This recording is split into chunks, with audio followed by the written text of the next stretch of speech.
I'm sure you've never dealt with dirty data, but I received an export file the other day, and we're just gonna walk through it a little bit here. So here's what we've got.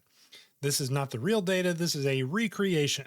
The names have been changed to protect the guilty. If I scroll down here, you'll see that we've got an employee directory, but it's all within one cell. And I've just used a few different fields. The one that I actually got had like gender and birth date and all sorts of stuff down here, and it was just all in one cell, which didn't do me a whole lot of good, as you might imagine. So what I wanted was to put it over here into new cells. So I want the name here, the street address, and the city, state, and zip, for instance. So how do we go about doing this? Well, as you might know, in Excel and in Google Sheets, there are functions called TEXTSPLIT in Microsoft Excel. It's not here in Sheets, it's just called split in Sheets, and you can select the text. So the text is this cell where we've got this jumbled up data, and then we can give it what's called a delimiter. So this is just saying, hey, you want me to split this text up, but what do you want to split it by? So do you want to split it every time you see a comma or a semicolon or a space or whatever? So as you can see here, there's actually blank lines in between the different lines of data. So the first thing that I want to do is split by those blank lines. Okay, sounds easy enough, right? But how on earth would you do that? Well, you can't just type in blank lines. If you do that, it will split it by every single spacebar key. That's one way to split things up, but it's not going to be helpful for our purposes. So instead, what I'm going to do is I'm going to split it by char 10. So what is char? It's awesome for one, but this converts a number into a character according to the current Unicode table. Now you can go down a number of rabbit holes here, but if you want to just pull this up and, for instance, look at, let's go to the Wikipedia first entry, this Unicode character table, we've got, what am I looking for? Here we are. These decimal numbers are the codes for different things. So the code for a backspace is 8. The code for a line feed is 10. And we're going to use this to plug in over here and let it know that I want those line feed spaces to be the delimiter by which we split things. And so right there, as soon as I put that in, you can see, hey, we're making some progress. Now I've got the name, quite a name there, by the way, and I've got the address, the street address that is, and then I've got the city, the state, and the zip code. So this is almost to where I want it for my purposes. Want to do me a solid? Click like on this video. It really helps creators like me grow their audience. I appreciate it. If you want to go the extra mile, click subscribe. You would be awesome. And if you just love this, why don't you comment and let me know in the comments? So what I want here is to split out Washington, D.C., and the zip code.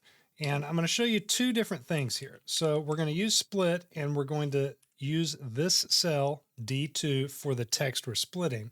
And then for the delimiter, I'm going to do a comma first, and let me show you the difference here. So if I just do a comma between quotes, it's explicitly looking for just a comma, and it's going to split out everything before and after each comma, which in this case is Washington and then DC and the zip code. But if I wanted to avoid splitting again the DC and the zip code by that space in between there, I could actually go in here and type comma space, and it is going to, by default, look for spaces and commas and split out all of the above. So that is this split by each optional argument over here. So if we scroll down here and we look at this, it says whether or not to divide text around each character contained in delimiter. So by default, that's on. Let me show you what would happen if I turned that off by writing false. Then we're only looking for the comma and the space together instead of looking for all the commas and all the spaces. So depending on your use case, it can be useful to turn that off. In ours, we wanted to leave it on so that we get Washington, D.C., zip code, all in their own lines. Once you've gotten to this point, you might be thinking, well, now we're still kind of in a jumbled mess, right? I'm going to select that top row, drag down here and select Control D, which will copy all the formulas that I've just used all the way down. And now you see that we've got a name column, an address column, the city state zip all together, and then we've got city state zip. Let's look at some of the errors that just happened that we didn't think about in our last step. This is a great proof of concept of, okay, kind of dummy proof what you're doing. If you look over here, Myrtle Beach, South Carolina, 29579, that's screwing up because we left that argument in our final splitting so that it's splitting out every space.